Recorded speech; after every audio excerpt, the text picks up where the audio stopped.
26 फरवरी महाशिवरात्रि 2025 के दिन चुपचाप गाय को खिला दें। एक छोटी सी चीज, 1 महीने के अंदर करोड़पति बन जाओगे। नमस्कार दोस्तों, स्वागत है आपका हमारे YouTube चैनल में। तो दोस्तों, आज हम आपको ऐसी दुर्लभ जानकारी बताने जा रहे हैं जो वास्तव में अगर आप शिवरात्रि के दिन यह उपाय कर लेते हैं तो यकीनन आप पर महादेव और माता पार्वती की असीम कृपा होगी और आप धनवान बन जाओगे। शास्त्रों में कहा गया है कि कुछ विशेष उपायों से भगवान शिव को प्रसन्न किया जा सकता है। यह उपाय बेहद सरल है, लेकिन इसका प्रभाव बहुत शक्तिशाली होता है। अगर आप इसे पूरी श्रद्धा और विश्वास के साथ करते हैं तो आपके जीवन में बड़ा बदलाव आ सकता है। अगर यह उपाय करने के बाद भी आप धनवान न बने तो मुझे बताना, लेकिन पहले इसे पूरे विश्वास के साथ करें और देखें इसका चमत्कार। दोस्तों, मैं सौगंध खाता हूं। बस जो उपाय आपको बताया जाए वह उपाय कर लेना। चलिए जानते हैं कि शिवरात्रि के दिन चुपचाप गाय को खिला दें। यह एक छोटी सी चीज और करोड़पति ही नहीं बल्कि अरबपति बन सकते हैं। सभी संकट और बाधाओं से मुक्ति मिलेगी। मृत्युदंड और पितृदोष तुरंत समाप्त हो जाएगा। पूरे साल आपके अन्न धन के भंडार भरे रहेंगे। यूं कहें कि आपकी 7 पीढ़ियां तक रुपयों पैसों पर राज करेंगी। आपका बैंक बैलेंस लगातार बढ़ता चला जाएगा और जो भी वेतन या आय है वह खर्च नहीं होगी बल्कि बढ़ती ही जाएगी। सभी दुख, दर्द, संकट और कष्ट दूर हो जाएंगे और सुख आपके कदमों में आ जाएंगे। सभी सुख आपके कदम चूमेंगे यदि आप यह एक छोटी और खास चीज चुपचाप गाय को खिला देते हैं। इससे तत्काल गरीबी आपके जीवन से खत्म हो जाएगी। योग से राजा बन जाता है और 33 कोटि देवी देवताओं को धारण करने वाली गौ माता की असीम कृपा व्यक्ति पर आजीवन बनी रहती है। अगर आप सच्चे मन से यह उपाय करते हैं तो जीवन में अपार सुख, समृद्धि और सफलता मिलेगी। व्यक्ति के घर में कभी भी अन्न, धन और वस्त्र की कमी नहीं होती। अन्न धन के भंडार व्यक्ति के घर में भरे रहते हैं। शिवरात्रि के दिन गाय का यह उपाय करने से व्यक्ति के जीवन से तत्काल गरीबी समाप्त हो जाती है। तो दोस्तों, कौन कौन से वे गौ माता से जुड़े खास और महत्वपूर्ण उपाय हैं जिन्हें यदि शिवरात्रि 2025 के दिन कर लेते हैं तो जीवन में सुख, समृद्धि और अपार धन की वर्षा होगी? गाय का उपाय बताने से पहले मैं आपको शिवरात्रि पूजा के बारे में थोड़ा सा जानकारी दे देता हूं कि महाशिवरात्रि 2025 कब है। तो दोस्तों, महाशिवरात्रि 2025 कब है? इस वर्ष 26 फरवरी 2025 को पड़ रही है। यह दिन हर हिंदू भाई बहनों के लिए अत्यंत महत्वपूर्ण होता है। इस दिन का इंतजार दुनिया भर के हर पंडित, एस्ट्रोलॉजर और शिव भक्त करते हैं। इस दिन प्रातःकाल पवित्र नदी में स्नान करें और फिर विधि विधान से महादेव और माता पार्वती की पूजा करें। हिंदू धर्म में शिवरात्रि बहुत ही धूमधाम से मनाई जाती है। वेद पुराणों में भी स्पष्ट रूप से लिखा गया है कि शिवरात्रि महादेव और माता लक्ष्मी जी का आशीर्वाद प्राप्त करने का सबसे सुनहरा दिन होता है। इस दिन भगवान शिव और माता पार्वती अत्यंत प्रसन्न मुद्रा में होते हैं और अपने भक्तों पर कृपा बरसाते हैं। मान्यता है कि शिवरात्रि के दिन जो सूर्य होता है वह अन्य दिनों की तुलना में सबसे ज्यादा प्रकाशमान होता है। इस दिन यदि श्रद्धा और विश्वास के साथ पूजा पाठ और विशेष उपाय किए जाएं तो व्यक्ति के जीवन की सभी परेशानियां समाप्त हो सकती हैं और अपार धन वैभव प्राप्त हो सकता है। तो दोस्तों, अब हम आपको बताने जा रहे हैं कि गौ माता का वह चमत्कारी उपाय कौन सा है जो आपके जीवन को पूरी तरह बदल सकता है। शिवरात्रि के दिन महादेव और माता लक्ष्मी की पूजा की जाती है। महिलाएं शिवरात्रि का व्रत रखती हैं। दोस्तों, अगर आप नहीं जानते तो आपकी जानकारी के लिए बता दें। एक व्यक्ति की कुंडली में अगर चंद्र ग्रह की स्थिति अच्छी है तो उसे व्यक्ति का भाग्य हमेशा उसका साथ देता है। वह व्यक्ति जिस कार्य को भी शुरू करता है उसे कार्य में उसको सफलता प्राप्त होती है। इसीलिए शिवरात्रि को हमारे हिंदू धर्म में बहुत ही ज्यादा विशेष और खास महत्व दिया गया है। आप लोगों की जानकारी के लिए बता दें, 26 फरवरी महाशिवरात्रि 2025 के दिन 52 तरीके के शुभ योग बन रहे हैं। 30 सालों के बाद चंद्रमा का प्रकाश इतना प्रकाशमान होगा जितना कभी नहीं हुआ। 30 में ऐसा धुल संयोग बनने जा रहा है। लक्ष्मी योग, ग्रह योग, नक्षत्र योग, अमृत, सिद्धि योग जैसे शुभ योग का निर्माण हो रहा है। शिवरात्रि के समय में पूरे दिन का व्रत करना चाहिए। शिवरात्रि के महादेव और माता लक्ष्मी का आशीर्वाद प्राप्त होता है। शिवरात्रि तिथि के दिन ब्रह्म मुहूर्त में सोकर नहीं उठ सकते हैं, किसी पवित्र नदी में जाकर स्नान नहीं कर सकते हैं, पूरे दिन का व्रत नहीं रख सकते हैं। वैसे तो दोस्तों, इस दिन के स्नान करने का महत्वपूर्ण और बहुत ही विशेष ही महत्व होता है, लेकिन इस दिन अगर आप ज्योतिष शास्त्र तंत्र शास्त्र के अनुसार एक गाय वाला उपाय विधि विधान से कर लेते हैं, तो इस उपाय को करने के बाद साक्षात आपको महादेव और माता लक्ष्मी वह असीम आशीर्वाद महादेव की कृपा से आपके नवग्रह आपका साथ देना शुरू कर देंगे। आपके राहु केतु की दशा अच्छी हो जाएगी, क्योंकि एक व्यक्ति के जीवन के भाग्य का राहु केतु का नियंत्रण महादेव जी की हाथों में होता है। दूसरी तरफ इस उपाय को करने के बाद आपके जीवन में धन आना शुरू हो जाएगा। आपके जीवन में जो धन आएगा उसमें वृद्धि होगी, वर्षा होगी, आपको अपने जीवन के समस्त प्रकार की आर्थिक कष्टों से मुक्ति मिल जाएगी। क्योंकि दोस्तों, अगर महादेव और माता लक्ष्मी एक व्यक्ति को आशीर्वाद देती है, उस व्यक्ति को करोड़पति बनने से दुनिया की कोई भी ताकत नहीं रोक सकती है। अब आप सोच रहे हो कि गाय को ऐसा क्या खिलाने से और ऐसा क्या उपाय करने से आपको महादेव और माता पार्वती का आशीर्वाद मिल सकता है। तो दोस्तों, आपने देखा होगा, जब भी आपके घर पर दिवाली की पूजा होती है या धनतेरस की पूजा होती है, तो आपके घर वाले गौ माता की पूजा जरूर करते हैं और गौ माता को जो भोग होता है उसमें से कुछ ना कुछ खिलाते हैं। ज्यादा नहीं तो 2 पूरी अवश्य ही खिलाते हैं। तो दोस्तों, आपको इस उपाय को 26 फरवरी महाशिवरात्रि वाले दिन ही करना है और सूर्यदेव को आगे देना है और उनकी विधि विधान से पूजा करना है। इस बार क्योंकि इस वीडियो में आपको गौ माता से जुड़े उपाय के बारे में बताने वाले हैं, जिन्हें करने से आपके जीवन के जो भी दुख दर्द संकट है या कामयाबी होने में कोई बधाई आ रही है, सभी से छुटकारा मिलने वाला है। यूं कहे कि आपके जीवन में अपार धन सुख, कभी भी धन से संबंधित परेशानी नहीं रहेगी। यदि आपकी जिंदगी प्रबल हो जाएगी, धन प्राप्ति के योग्य बन जाएंगे और जीवन में सदैव अन्य धन के भंडार आपके घर में भर रहेंगे। अन्य धन वस्त्र कभी कमी नहीं होगी। आपको बता दें, इस शिवरात्रि महादेव की पूजा के साथ साथ हनुमान जी मंगल देवता और भगवान शनिदेव की भी पूजा जरूर करनी चाहिए। आपको बता दें कि इस दिन यदि आप हनुमान जी और मंगल देवता भगवान शनिदेव की पूजा करते हैं, तो मंगल का ग्रह जनित दोष भी दूर हो जाता है। व्यक्ति के जीवन में धन संपत्ति की प्राप्ति हो जाती है, समस्त मनोकामना व्यक्ति की पूर्ण हो जाती है। दोस्तों, आपको हम बता दें कि ऐसी ज्ञानवर्धक जानकारी आपको हम पैसों में भी बांट सकते थे, पर हमारे चैनल का मकसद है जनहित में जन कल्याण एवं जन सेवा करना। इसीलिए आपके लिए जो जानकारी बताते हैं वह फ्री में बताते हैं। इसलिए आप इस वीडियो को भी जरूर लाइक करें। और दोस्तों, मैं आपसे एक अनुरोध और करना चाहूंगा कि आप अपनी राशि कमेंट बॉक्स में जरूर डाल दें, जिससे कि आपकी राशि के अनुसार हम आपको कुछ ऐसे उपाय बता सके जिससे आपको लाभ की प्राप्ति हो, क्योंकि हम राशि से जुड़े उपाय भी आपको बताते हैं। तो आप कमेंट बॉक्स में अपनी राशि हमें जरूर बताएं या अपना नाम बताएं, जिससे आपके लिए कुछ हम ऐसे उपाय बता सके। साथ में जय गौ माता अवश्य लिखें। दोस्तों, साथ ही से जो नए साल का एक उपाय तो जरूर करना है। गाय का उपाय बताने से पहले एक उपाय आपको बता दें। इस उपाय को लाइक जरूर करें। क्या करें कि शाम के समय आंवले के पेड़ के नीचे आपको सरसों का चौमुखी दीपक, आटे का दीपक बनाना है। चौमुखी दीपक में आगे की बाती लगाकर सरसों के तेल का दीपक जला देना है। आटे का दीपक बनाएं, जो मुख्य तेल डाले उसमें बाती ही डालें। लाल वाली कलावे की दीपक जला दें। 4-4 बाती लगाकर चारों दीपक मतलब 4 भाग उसके बन जाएं। हर एक भाग को जलाएं और बीच में 2 सबूत फूल वाले लौंग भी डाल दें। फिर देखिए कैसे चमत्कार आपके जीवन में होता है। शाम के समय जलाकर उसे छोड़ें। मनोकामना मांगकर छोड़ दें। दोस्तों, अभी तक अपने चैनल को सब्सक्राइब ना किया हो तो जरूर कर लें। इससे आपको और भी ज्ञानवर्धक जानकारी सीधे माध्यम से प्राप्त हो सके। दोस्तों, यह गौ माता वाला उपाय बहुत ही प्रभावशाली उपाय बताया। मैंने आपको इस उपाय को जरूर करें। बहुत ही लाभकारी उपाय बताया है, बहुत ही आपको लाभ देगा यह उपाय।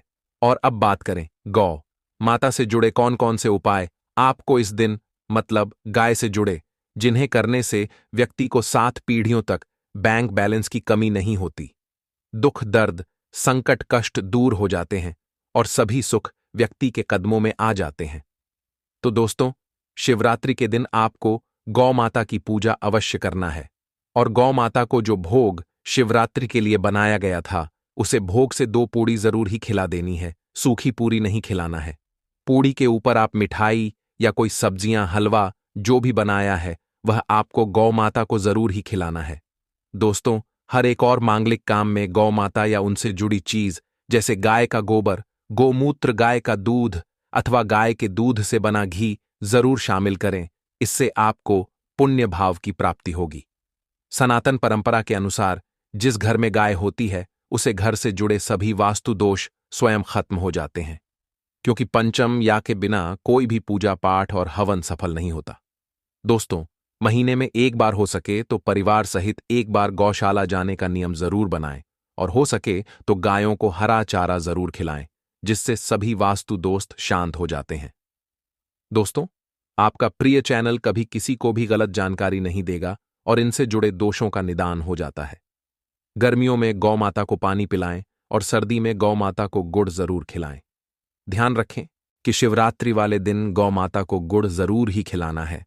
गर्मियों में गाय को गोदना खिलाए। अनेक देवी देवताओं को अपने शरीर पर धारण करने वाली गौ माता से जुड़े कई शुभ और अशुभ संकेत भी होते हैं। मतलब गाय का दूध दौते समय यदि गाय ठोकर मार दें और सारा दूध बिखर जाए तो अब शगुन होता है। यदि कोई यात्रा पर निकल रहा हो और गाय अपने बछड़े को दूध पिलाती सामने आ जाए तो निश्चित रूप से कि यात्रा के लिए आप निकले हैं वह यात्रा आपकी जरूर ही सफल होगी और वह जिसके लिए आप निकले हैं वह जरूर ही पूर्ण यात्रा पर जाते समय गाय की आवाज आना और रात्रि में गाय की हुंकार करना भी शुभ होता है। दोस्तों, साथ ही साथ गाय के साथ आप भूलकर भी यह काम ना करें, अन्यथा मिलता है। जी हां दोस्तों, गाय को राष्ट्रीय पशु बनाए जाने और इन्हें मौलिक अधिकार दिए जाने की बात हो रही है तो सवाल उठता है, गाय संस्कृति का अहम हिस्सा है, तभी गाय के साथ लोग खराब व्यवहार कैसे कर लेते हैं और जैसे ही दूध देना बंद कर देती है तो लोग इन्हें उनकी किस्मत पर छोड़ देते हैं, सड़कों पर और गलियों में भटकने के लिए। ऐसे में गोवंश जीवन को कोई डंडे मारता है तो कोई उन पर पानी डाल देता है, कई बार लग जाती है तो कभी बीमार होकर बेचारी गाय दम तोड़ देती है। ऐसे में जरूरत है इन बातों को जानने की गाय को लेकर शास्त्रों में क्या कहा गया है, आपको कैसा व्यवहार करना चाहिए। क्या दोस्तों, गाय को कभी भी मारना पीटना नहीं चाहिए। शास्त्रों में गाय को माता का दर्जा दिया गया है। गाय को मारने वाला माता को मारने पीटने वाले के समान पाप का भाग्य समझा जाता है। नरक लोक में वर्षों तक कष्ट भोगना पड़ता है। अगले जन्म पशु योनि में मिलता है कि गौतम मुनि ने गलती से गाय को डंडा मार दिया था, जिस गाय की मृत्यु हो गई थी, और इस पाप से मुक्ति के लिए इन्हें वर्षों तक तपस्या करनी पड़ी। भगवान श्री कृष्ण जी ने बैल स्वरूप में आए वृद्ध आश्रम का वध कर दिया था, जिससे मुक्ति के लिए भगवान श्री कृष्ण को संपूर्ण तीर्थ को एक कुंड में बुलाना पड़ा और इस कुंड में स्नान से वह पाप मुक्त हो गए थे।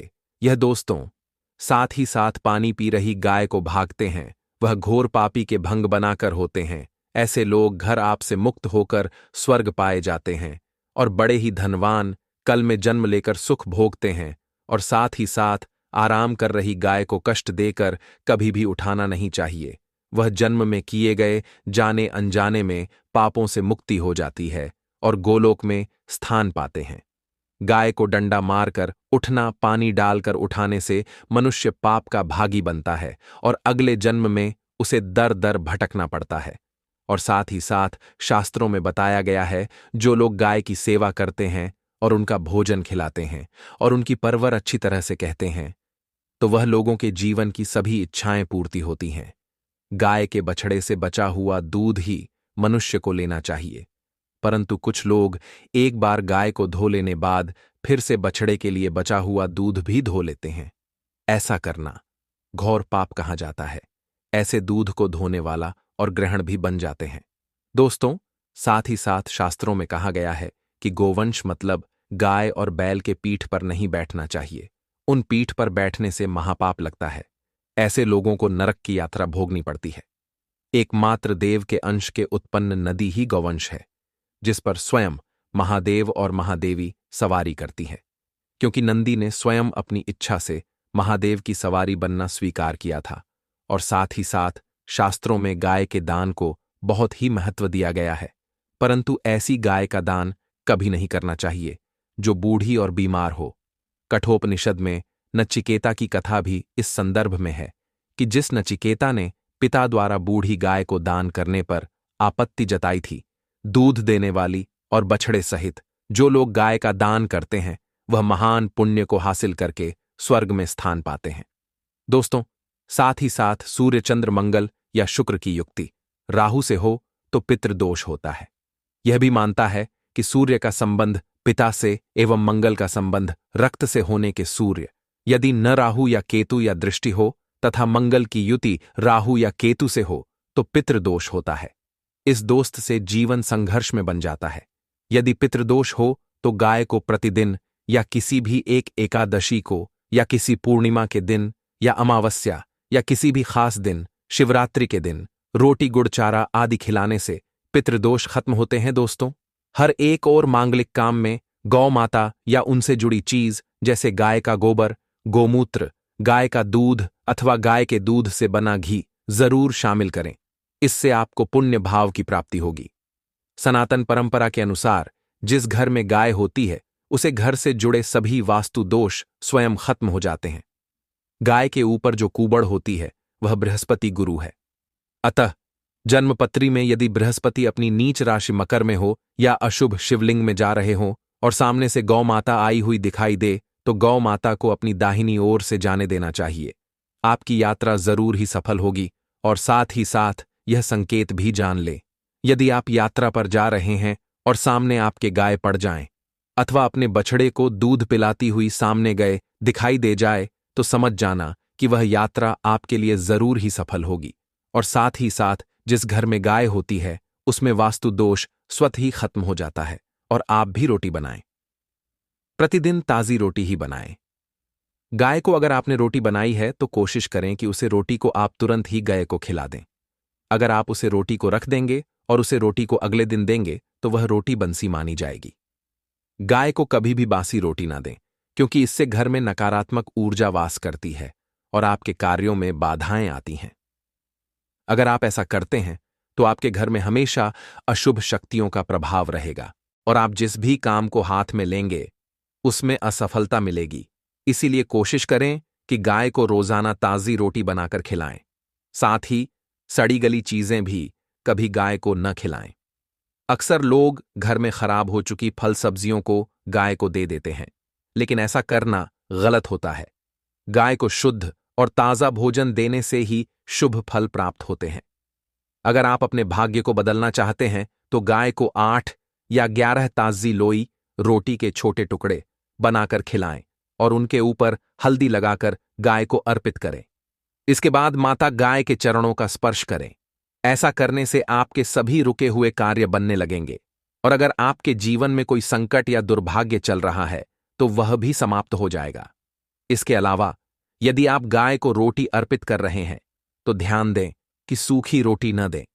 रोटी पर हल्दी, मिश्री, घी या गुड़ लगाकर खिलाएं। खाली रोटी देने से पूर्ण लाभ नहीं मिलता।